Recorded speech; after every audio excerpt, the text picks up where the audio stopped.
Speaker sir ఏం చెప్తుండంటే నేను అసెంబ్లీలో ముచ్చట చెప్తుండు కోనో కార్పస్ చెట్లని మొత్తాన్ని పీక్ పడేయరని చెప్తుండు.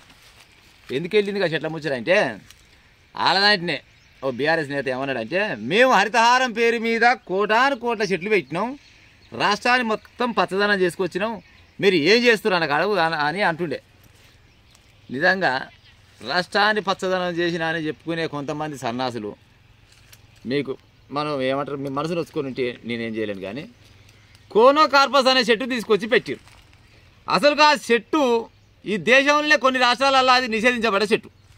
దాన్ని తీసుకొచ్చి తెలంగాణలో నాటింది ఓడాలంటే గత ప్రభుత్వంలో కేసీఆర్ ప్రభుత్వంలో ఉన్న కేసీఆర్ సటకూరు కొడుకు సంతోష్రావు, ఈ సంతోష్రావు తీసుకొచ్చి దానికి ఏంది మన చెట్లకు మొత్తం గుత్తపట్టింది ఆ కాలాన గుత్తకు పట్టి ఆ చెట్లను మొత్తం తీసుకొచ్చి హైవేల పోయింటి ఊర్లల్లో అక్కడక్కడ ఫంక్షన్ హాళ్ళల్లో చాలా దిక్కులలో నాటిపించారు.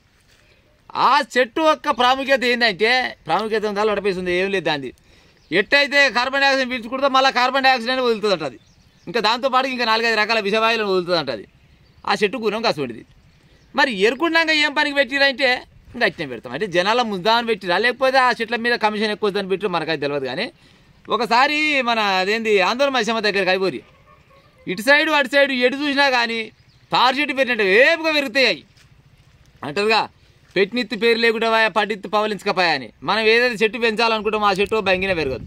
వద్దనుకునేది ఇసుకపోతుంటుంది, ఆ చెట్టు పాడైపోను. గట్టినే ఉన్నాయి ఆ చెట్ల సంగతి.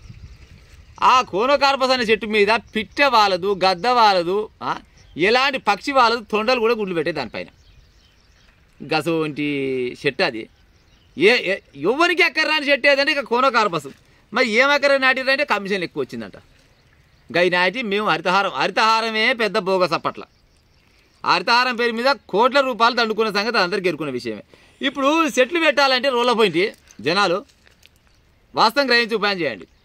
రోడ్డు పంటి చెట్లు పెడతారు. చెట్లు పెడితే ఏమైంది, రోడ్డు ఎంత విస్తీర్ణం ఉండాలి ఏం కథ ముందుగానే ఒక క్యాల్కులేషన్ ప్రకారం పెట్టాలి. వీడు చెట్లు పెడతాడు, పెట్టిన 6 నెలలకే మళ్ళీ రోడ్డు పెరగాలని చెట్లు కొట్టేస్తాడు. ఇదే పని ఒక్కొక్క చెట్టుకు కనీసం 1000 రూపాయలు వేసుకున్నా కానీ ఎన్ని వేల కోట్ల రూపాయలు కథం చేయొచ్చు జనాలై. ముందుగా తెలియదా అన్నిటికీ వీళ్ళ కథలు కమిషన్లు కావాలి. మళ్ళీ కమిషన్లు కావాలి. మళ్ళీ పెట్టే చెట్టు ఏమైనా చెట్టు అంటే గిసోని గదర్ చెట్టు చెట్టు పెడితే గీ జామ చెట్టు ఉందిలా, గీ జామ చెట్టు పుణ్యమాట తినడానికి పొరగాళ్ళకి ఎక్కరా, పెద్దోళ్ళకి ఎక్కరే, కూతురికి ఎక్కరే, కొన్యంగలకి ఎక్కరే, అన్నిటికి ఎక్కరా. ఇంకా చెట్టు చూపిస్తామే అది ఆర్జన్ చెట్టు అంటారు. దాన్ని ఊర్లలో ఉంటుంది, అన్నిళ్ళు ఉండదు అది. కానీ ఆ చెట్టు సంవత్సరానికి ఒకసారి దాన్ని పువ్వు తిన్నా కాయ తిన్నా కానీ జనం ఏమంటారు ప్రజలకు హాయి ఉంటుంది పానానికి.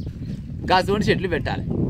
ఆ గుట్టకు పెడితే అన్ని పనికిరాని చెట్లు పెడితే ఆయమనే చెట్టు పెట్టరు అయితే ఆ చెట్లు అక్కడ పెట్టపోయేసరికల్లా కోతులు కొన్యంగలు వచ్చి ఊర్ల మీద పడే. మీ హరితహారం పుణ్యమే కదా. ఇప్పుడు మూగజీవాలకు ఏం కావాలి, ఆయమనే చెట్లు కావాలి అంటే పండ్ల చెట్లు కావాలి. ఓ జామ చెట్లు లేకపోతే అదే దానిమ్మ చెట్లు లేకపోతే ఇంకే రకమైన చెట్లు పెడితే ఓ సిద్ధాల చెట్లు పెడితే తిని అక్కడ ఉండు.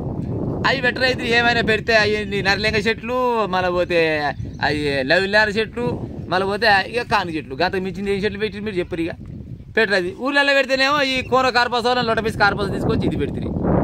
దీని పుణ్యం అంటే మొత్తం జనాలు ఆగమేనా. ఎవరికి ఎక్కరంటే కేవలం వాళ్ళ కుటుంబానికి ఎక్కడ వచ్చినా కాలాలు కాసుకొని చెట్లను పెడితే ఇవాళ ప్రభుత్వం వాళ్ళు తీసేయరని చెప్తే మీరు చెట్లను తీసేస్తారు, మేము హరితహారం పెడతామంటే ఏమి చెట్లు పెట్టిరు, ఎందుకు పెట్టిరా, ఎవరికన్నా ఉపయోగం ఉందా? ఏదన్నా చెట్టు పెడితే కనీసం నీడ ఉంటే నీడ కింద కూస్తే అమ్మ పెట్టిన కట్టు సలహా ఉండి ఎంతమంది పెట్టిన చెట్టు అని అనాలి. ఇప్పుడు ఈ చెట్టుని పెడితే ఈ పెట్టిన 4 మంది ఎవరు పెట్టిన చెట్టు గద చెట్టు పెట్టేయాలి.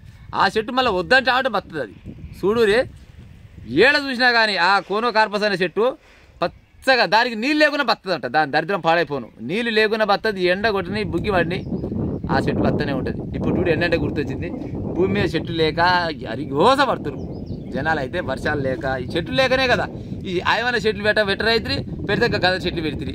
అందుకోసం మరి ఇలా స్పీకర్ చెప్తుండ్రు ఆ చెట్లు మొత్తం కొట్టారని. ఎవరి ఇంటి ముందర ఉన్నా కానీ ఆ కోనో కార్పస్ చెట్లు కొట్టేయాలి.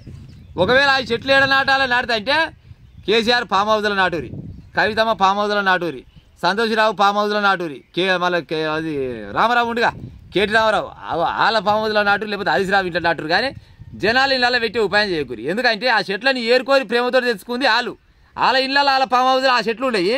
జనాల ఇళ్ళల్లో రోడ్ల మీదనేవి ఈ చెట్లు ఉంటాయి. ఎంత బచ్చవాయి చేతిలో చూడరు మీరే. ఆ చెట్టు పుణ్యం అంటే ఏ ఒక్కని కూడా ఎలాంటి ఉపయోగం లేదు. ఒకవేళ ఉపయోగం ఉన్న అయితే ఫస్ట్ వాళ్ళ ఇళ్ళలో పెట్టి ఉపాయం చేయరు. తర్వాత మన ఇళ్ళలో పెట్టే ఉపాయం చేయాలి. అంతేగాని మేమేమో మంచిగా ఉండాలి, జనాలు మొత్తం నాశనం కావాలని కోరుకుని సంతోషరావు నీ పాముదలో పెట్టుకోరా కాకి ఆ చెట్లని కొనపోయి పెట్టుకోపో. ఇప్పుడు మీ అయ్యి ఇంట్లో లేకపోతే మీ పెదనాయన ఇంట్లో, మీ కాకి ఇంట్లో, మీ చుట్టాలు ఉంటారు కదా, ఆడ పెట్టుకోపోయి ఆ పని చేయరు. కానీ జనాలని చంపుతారు నాయనకి ఈ చెట్ల పేరు మీద కూడా. ఇక ఉంటా మరి ప్రజలారా.